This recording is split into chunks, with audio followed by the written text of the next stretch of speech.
8 თებერვალი, კვირა დღე. ჩვეულებისამებრ გარიჟრაჟამდე ვტოვებთ თბილის და მივემართებით ქვემო ქართლისკენ.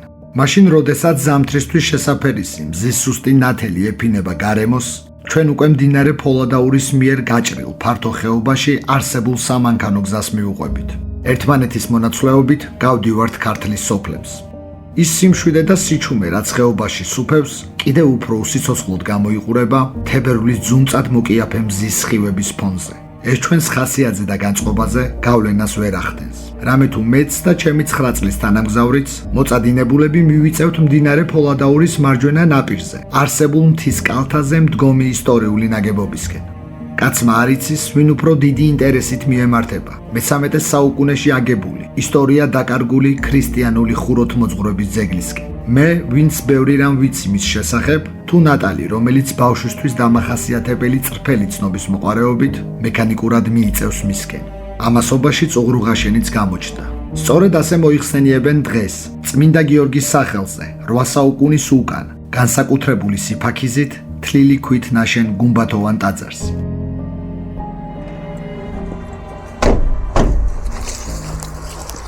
მოგესალმებით, მე გახლავართ გიორგი თავაძე. მე კი ნატალი თავაძე. რაც ნიშნავს იმას, რომ თქვენ უყურებთ სიუჟეტების ციკლს ისტორიული ეპიზოდები ქართლიდან. დღევანდელ სერიაში ნახავთ განვითარებული შუა საუკუნეების ქრისტიანულ ძეგლს, რომლის შესახებაც ისტორიას მეც და თქვენც მამაჩემი მოგვიყვება. ახლა კი წავედით. წავედით.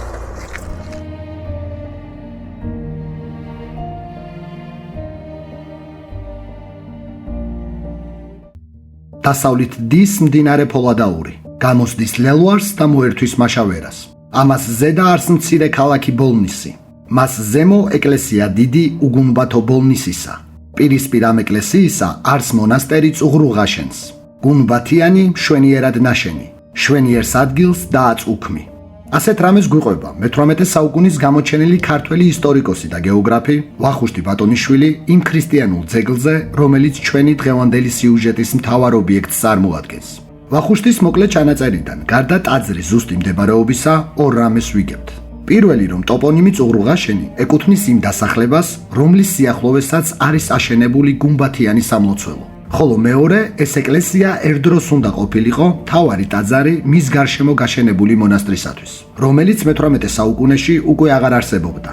ესე იგი, ზემოთ ჩამოთვლილ ცნობაზე დაყრდნობით, შეგვიძლია გადაჭრით თქვათ, რომ სახელი წუღრუღაშენი, რითიც დღეს წმინდა გიორგის სახელობის გუმბათოვან ტაძარს მოიხსენიებენ, ეს სრულებითაც არ არის მისი, უпроსწორედ კონკრეტულად ამ ადგილის დასახელება. არამედ ის, აქაურობას შეერქვა მასთან ყველაზე ახლოს მყოფი სოფლის და გამო, რომელიც დღეისათვის ნასოფლარს წარმოადგენს.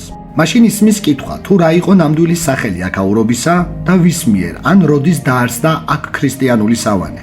სანამ ამ საკითხთან დაკავშირებით საუბარს დავიწყებდე, გეტყვით, რომ მიუხედავად სამლოცველოს გამორჩეული არქიტექტურისა და მისი ხანდაზმულობისა, რაც ხაზს უსმევს როგორც მნიშვნელობაზე, ასევე მრავალფეროვან წარსულზე, როგორც არ უნდა გაგიკვირდეთ, ჩვენამდე მოღწეულ ქართულ ისტორიულ წყაროებში თითქმის არ მოიპოვება ცნობა აქ ერთდროს მყოფი ქრისტიანული სავანის შესახებ. თუ არ ჩავთვლით გვიანი შუა საუკუნეების შემდგომ პერიოდში შესრულებულ რამოდენიმე ხელნაწერს, სადაც აქაურობა წუღრუღაშენის სახელით არის მოხსენიებული.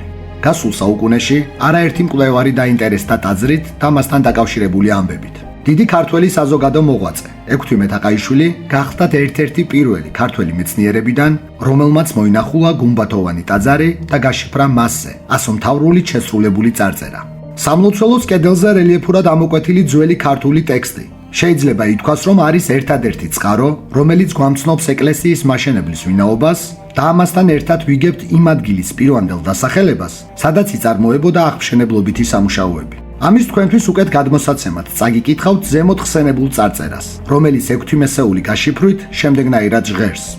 სახელითა ღვთისაითა და მეოხებითა წმინდისა ღვთისმშობელისათა, ძლიერებითა წმინდისა გიორგის ხუთშაბათს ჯვარისაითა, მეფობასა შინა დიდისა გიორგი მეფეთ მეფისასა, მიწამან მეფობისა მათისამან, არსენის ძემან ჰასან, დავიწყე შენებაი ტაძარსა, გონბათს მამულსა ჩემსა, ოწყებითა და გამოცხადებითა, ამისვე მთავარ მოწამისა მიერ, სადიდებლად ღმრთისა. როგორც თავად მოისმინეთ, ტაძრის მაშენებელია ვინმე ჰასან არსენის ძე, ხოლო ადგილი, სადაც წმინდა გიორგის ეკლესია იქნა აგებული, წარმოადგენდა მის მამულს, რომლის სახელიც იყო გონბადი. ექვთიმეცსა და სხვა მკვლევარებიც, რომელთაც ამოიკითხეს სამლოცველოზე რელიეფურად შესრულებული მინაწერი, უთითებდნენ, რომ ვინაიდან ეს უკანასკნელი ჟამთა სულით დაზიანებულია, რაც მის ზედმიწევნით გაშიფრვას აძნელებს, ადგილის სახელწოდება შესაძლებელია იყოს როგორც გონბადი, ასევე გუნბადი. გარდა ქტიტორის ვინაობისა და ტერიტორიის დასახელებისა, მინაწერებიდან ვიგებთ მესამე მნიშვნელოვან გარემოებასაც, რაც მდგომარეობს იმაში, რომ სამლოცველო აგებულია მეფე გიორგის მეფობისას. ერთი შეხედვით თითქოს ყველაფერი ნათელია. ვიცით მაშენებლის ვინაობა, ადგილის პირვანდელი დასახელება და პერიოდი, როდესაც ძეგლი იქნა აგებული. გაგიკვირდებათ, რომ სამივე ზემოთ ჩამოთვლილი მოცემულობა კიდევ უფრო ბუნდოვანს ხდის წმინდა გიორგის ტაძრის და მის გარშემო გაშენებული მონასტრის ისტორიას. რამე თუ ჩვენამდე მოღწეულ მემატიანეთა ჩანაწერებში არც ჰასან არსენის ძეზე გვაქვს რაიმე და ვერც დასახლებას ან ფეოდალის სამამულე მიწას ვერ ამოიკითხავთ გონბადის ან გუნბადის სახელით. ხოლო გიორგით ერთიანი ფეოდალური საქართველოს არსებობის განმავლობაში 8 მეფე ყავდა. აქვე გეტყვით იმასაც, რომ ყველაზე მარტივად მაინც მეფის ვინაობა დგინდება, რაც თავის მხრივ გვაძლევს საშუალებას ზუსტად განსაზღვროთ ტაძრის აგების პერიოდი. მაგრამ სანამ ამ საკითხის განხილვას დავიწყებდეთ, ლოგიკური ანალიზის საფუძველზე შევეცადოთ გარკვეული წარმოდგენა მაინც შევიქმნათ გუმბათოვანი ეკლესიის ქტიტორის ვინაობასთან დაკავშირებით. ვინმე ჰასანი, ვისი შეწევნითაც ქრისტიანული სავანის მთავარი სამლოცველო იქნა აშენებული, მინიმუმ ქვემო ქართლის ამ ნაწილის, ანუ ფოლადაურის ხეობაში შემავალ დასახლებათა მემამულე მაინც უნდა ყოფილიყო. ამასთან ერთად იგი მატერიალურადაც საკმაოდ შეძლებული ფეოდალი იქნებოდა, რაზეც მეტყველებს წმინდა გიორგის სახელზე ნაკურთხი ტაძრის არქიტექტურა და მასშტაბი. ამას დამატებული ჩვენ ვიცით, რომ აქ მონასტერიც ყოფილა გაშენებული, რაც იმას ნიშნავს, რომ დიდებულს ვინმე ჰასანს დამატებით შემოწირულობის გაღებაც მოუწევდა ქრისტიანული სავანისათვის აუცილებელი საცხოვრებელი და სამეურნეო ნაგებობათა მოწყობისათვის, რომელიც აქ ერთ დროს მრავლად იქნებოდა.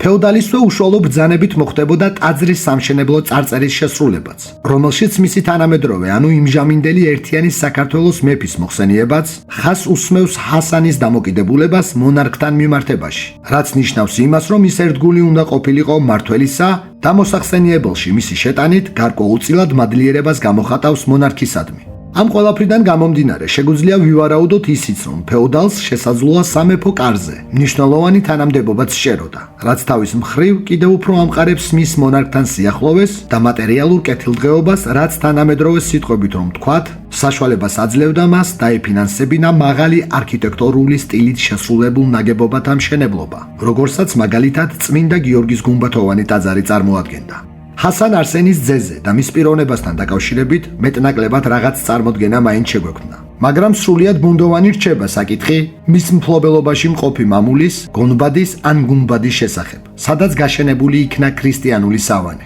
აქედან გამომდინარე ისღა დაგვრჩენია გადავიდეთ მეფის ვინაობის დადგენაზე და თავის მხრივ დავაზუსტოთ ქრისტიანული ხუროთმოძღვრების ნიმუშის აგების პერიოდიც. ვინც სერიათა ციკლს ისტორიული ეპიზოდები ქართლიდან თვალს ადევნებთ, გემახსოვრებათ მე-7 სერია, სადაც მე თქვენ გიჩვენეთ ფიტარეთის მონასტერი. წუღურუღაშენს, როგორც მას დღეს მოიხსენიებენ და ფიტარეთის მთავარ სამლოცველოს სამშენებლო წარწერებში ორივეგან მეფე გიორგია ნახსენები. ვისაც ფიტარეთზე სიუჟეტი ნანახი გაქვთ, გემახსოვრებათ, ხოლო ვინც არიცით გეტყვით, რომ მასზე მომუშავე მეცნიერთა აზრი ორად იყო გაყოფილი. ნაწილი მის სამშენებლო წარწერაში დასახელებულ მეფეს, გიორგი მეხუთე ბრწყინვალედ მოიაზრებდა, ხოლო ნაწილი ლაშა გიორგით. სუსტად ანალოგიური მოცემულობაა წუღურუღაშენთან მიმართებაშიც. მე-19 საუკუნეში მოღვაწე ფრანგი მეცნიერი და ქართველოლოგი მარი ბროსე, რომელმაც ტაძარი შეისწავლა, წერდა, რომ ის გიორგი მეხუთე ბრწყინვალეს მეფობისას მე-14 საუკუნეშია აგებული. ამ მოსაზრებას იზიარებდა ექვთიმე თაყაიშვილიცა და კიდევ არაერთი მე-20 საუკუნის პირველ ნახევარში მოღვაწე მეცნიერიც.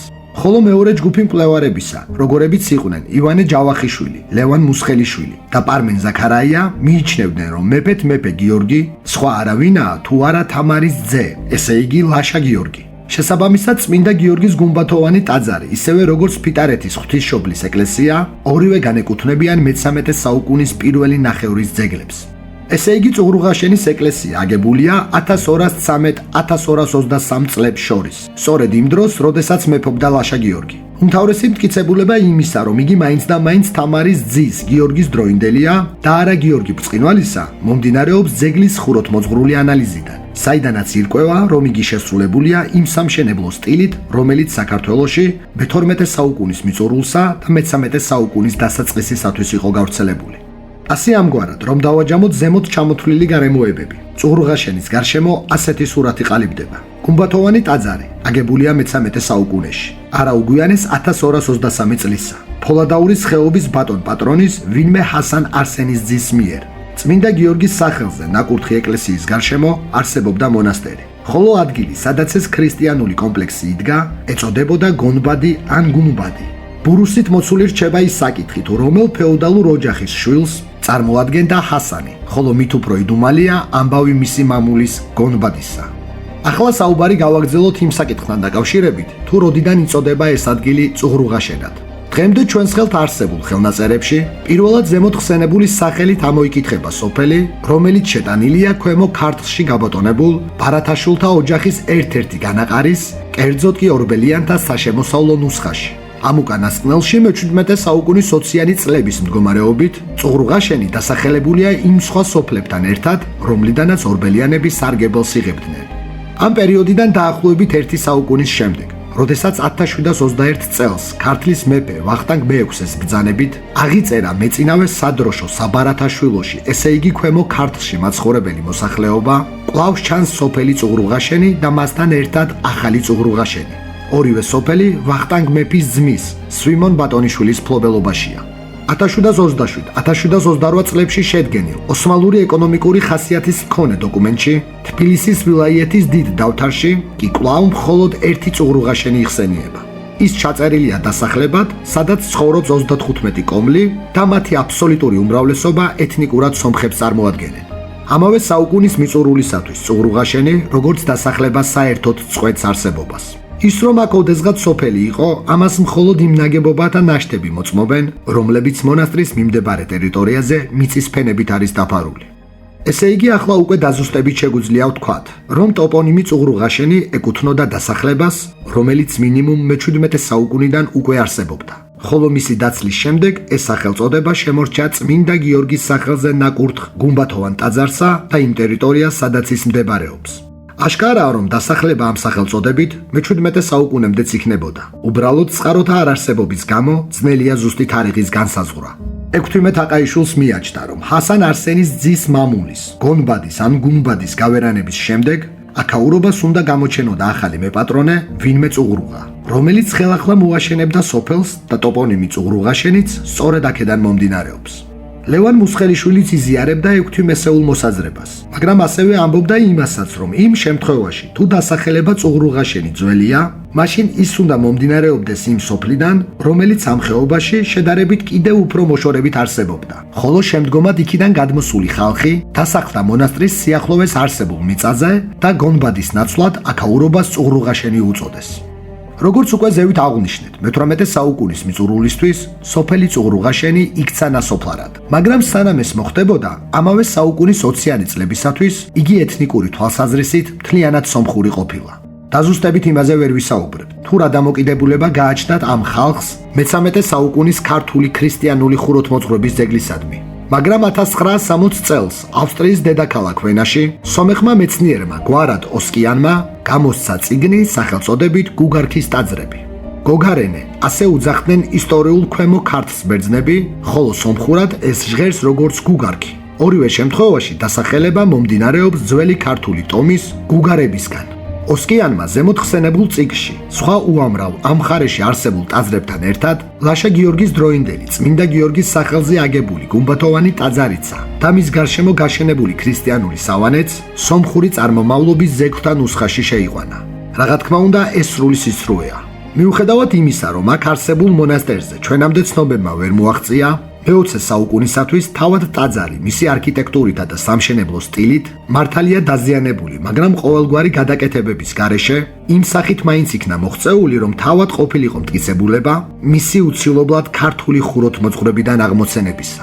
წუღრუღაშენი, როგორც მას დღეს მოიხსენიებენ, რესტავრირებულია. ძველი იარები შეხორცებული აქვს და მასზე შემოვლებული გალავნით წარმოადგენს მონასტერს, სადაც უწინდებურად აღევლინება ლოცვა სადიდებლად უფლისა და მოსაგონრად იმ დიდი ქართველებისა, ვინაც სჯული, იდენტობა და ქვეყანა შეგვინარჩუნა.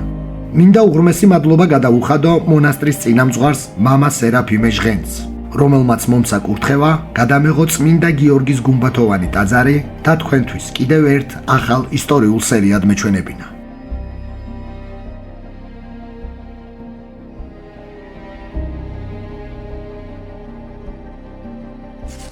ასე ამგვარად დღევანდელი სერიაც დასრულდა, რაც ნიშნავს იმას, რომ გემშვიდობებით მომდევნო სამშაბათამდე და დაგიტოვებთ ტრადიციულ თხოვნასა და მოწოდებას, რასაც უკვე ნატალი გეტყვით. აუცილებლად გამოიწერეთ არხი და დაელოდეთ ახალ ვიდეოს. დროებით! დროებით!